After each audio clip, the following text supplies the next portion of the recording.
अस्सलामु अलैकुम वरहमतुल्लाहि तआला वबरकातुहू। उम्मीद करता हूँ आप हज़रात खैर व आफ़ियत से होंगे। अल्लाह रब्बुल इज़्ज़त की बारगाह में दुआ है मौला तमाम वीडियो देखने और सुनने वालों की जायज़ तमन्नाओं को कबूल फरमाए। प्यारे दोस्तों, आज की इस वीडियो में हम आपको बताएंगे कुरान मुक़द्दस की एक बहुत ही मुबारक और बहुत ही ज़्यादा बरकत वाली सूरत के बारे में कि उसके सुनने से कितनी बड़ी फ़जीलतें, कितने ज़्यादा फ़ायदे हासिल होते हैं, उस सूरत की कितनी बड़ी फ़जीलत है। प्यारे दोस्तों, आज के इस दौर में ज़्यादातर इंसान आसेब में मुरतब है। किसी के घर में किसी ने बंदिश करा दी है, तो किसी के कारोबार में किसी ने बंदिश करा दी है, तो किसी की दुकान में किसी ने बंदिश करा दी है। प्यारे दोस्तों, ज़्यादातर लोग इस परेशानी में मुलव्विस हैं। हमें चाहिए कि हम कुरान मुक़द्दस एक ऐसी मुबारक और बाबरकत किताब है जिसके ज़रिए से अपनी इन तमाम परेशानियों को दूर कर सकते हैं। अल्लाह रब्बुल इज़्ज़त ने हमारे लिए कुरान मुक़द्दस नाजिल किया और उसमें हर परेशानी का हल और हर बीमारी के लिए शिफा मौजूद रखी है। प्यारे दोस्तों, कुरान मुक़द्दस की एक बहुत ही बाबरकत सूरत है सूरह मोहम्मद, जिसका नाम पाक हमारे आक़ा करीम सल्लल्लाहु तआला अलैहि वसल्लम के नाम मुबारक से मंसूब है। आप खुद अंदाज़ा लगाएं कि इस सूरत की कितनी ज़्यादा बरकतें होंगी, कितनी ज़्यादा फजीलतें हैं। प्यारे दोस्तों, अगर आपके घर में, आपके कारोबार में किसी ने बंदिश करा दी है, तो आप सूरह मोहम्मद की तिलावत करें या उसे सुनने का मामूल बना लें, तो अल्लाह रब्बुल इज़्ज़त सूरह मोहम्मद की बरकत से आपके घर से तमाम बंदिशों को, आपकी तमाम परेशानियों को दूर कर देगा। प्यारे दोस्तों, चलते हैं, हम आपको सूरह मोहम्मद पढ़कर सुनाते हैं। अऊज़ु बिल्लाहि मिनश शैतानिर रजीम, बिस्मिल्लाहिर रहमानिर रहीम। अल्लज़ीना कफ़रू वसद्दू अन सबीलिल्लाहि अज़ल्ल अअमालहुम वल्लज़ीना आमनू वअमिलुस्सॉलिहाति वआमनू बिमा नुज़्ज़िला अला मुहम्मदिन वहुवल हक़्क़ु मिन रब्बिहिम कफ़्फ़र अन्हुम सय्यिआतिहिम वअस्लह बालहुम ज़ालिका बिअन्नल्लज़ीना कफ़रू इत्तबउल बातिल वअन्नल्लज़ीना आमनू इत्तबउल हक़्क़ मिन रब्बिहिम कज़ालिका यज़रिबुल्लाहु लिन्नासि अम्सालहुम फ़इज़ा लक़ीतुमुल्लज़ीना कफ़रू फ़ज़रबर रिक़ाब हत्ता इज़ा अस्ख़न्तुमूहुम फ़शुद्दुल वसाक़ फ़इम्मा मन्नन बअदु व इम्मा फ़िदाअन हत्ता तदअल हर्बु औज़ारहा ज़ालिका वलौ यशाअल्लाहु लंतसर मिनहुम वलाकिन लियब्लुव बअदकुम बिबअद वल्लज़ीना क़ुतिलू फ़ी सबीलिल्लाहि फ़लन युज़िल्ल अअमालहुम सयहदीहिम व युस्लिहु बालहुम वयुदखिलुहुमुल जन्नत अर्रफ़हा लहुम या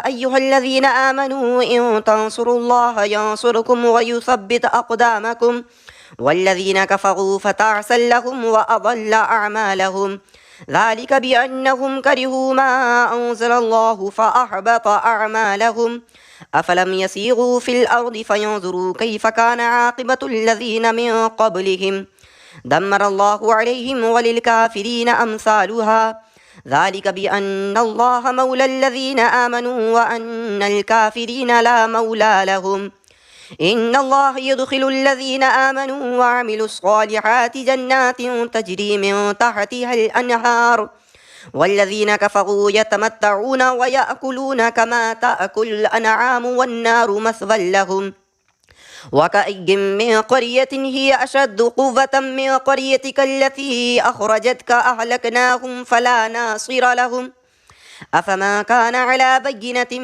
मिन रब्बिही कमन ज़ुय्यिन लहू सूअु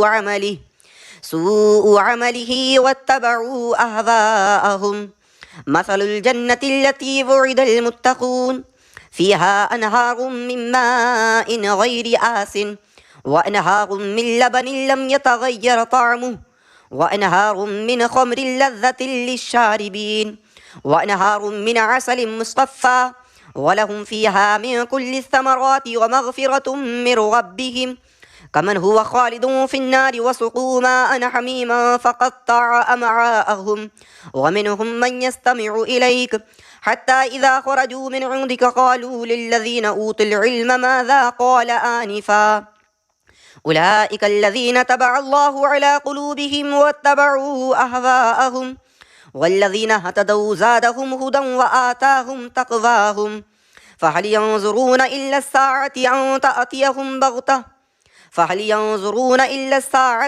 तअतियहुम बग़तह फ़क़द जाअ अशरातुहा फ़अन्ना लहुम इज़ा जाअतहुम ज़िक्राहुम फ़अलम अन्नहु ला इलाहा इल्लल्लाहु वस्तग़फ़िर लिज़ंबिक वलिलमुअ्मिनीन वल्मुअ्मिनात वल्लाहु यअलमु मुतक़ल्लबकुम व मस्वाकुम वयक़ूलुल्लज़ीना आमनू लौला नुज़िलत सूरह فإذا أنزلت سورة محكمة وذكر فيها القتال رأيت الذين في قلوبهم مرض ينظرون إليك نظر المغشي عليه من الموت فأولى لهم طاعة وقول معروف. فإذا عزم الأمر فلو صدقوا الله لكان خيرا لهم. فهل عسيتم إن توليتم أن تفسدوا في الأرض وتقطعوا أرحامكم؟ أولئك الذين لعنهم الله فأصمهم وأعمى أبصارهم. أفلا يتدبرون القرآن أم على قلوب أقفالها؟ إن الذين ارتدوا على أدبارهم من بعد ما تبين لهم الهدى الشيطان سول لهم وأملى لهم. ذلك بأنهم قالوا للذين كرهوا ما نزل الله سنطيعكم في بعض الأمر والله يعلم إسرارهم. فكيف إذا توفتهم الملائكة يضربون وجوههم وأدبارهم؟ ذلك بأنهم اتبعوا ما أسخط الله وكرهوا رضوانه فأحبط أعمالهم. أم حسب الذين في قلوبهم مرض أن لن يخرج الله أضغانهم؟ ولو نشاء لأريناكهم فلعرفتهم بسيماهم ولتعرفنهم في لحن القول والله يعلم أعمالكم. ولنبلونكم حتى نعلم المجاهدين منكم والصابرين ونبلو أخباركم. إن الذين كفروا وصدوا عن سبيل الله وشاقوا الرسول من بعد ما تبين لهم الهدى لن يضروا الله شيئا وسيحبط أعمالهم. يا أيها الذين آمنوا أطيعوا الله وأطيعوا الرسول ولا تبطلوا أعمالكم. إن الذين كفروا وصدوا عن سبيل الله ثم ماتوا وهم كفار فلن يغفر الله لهم. فلا تهنوا وتدعوا إلى السلم وأنتم الأعلون والله معكم ولن يتركم أعمالكم. إنما الحياة الدنيا لعب ولهو وإن تؤمنوا وتتقوا يؤتكم أجوركم ولا يسألكم أموالكم. إن يسألكموها فيحفكم تبخلوا ويخرج أضغانكم.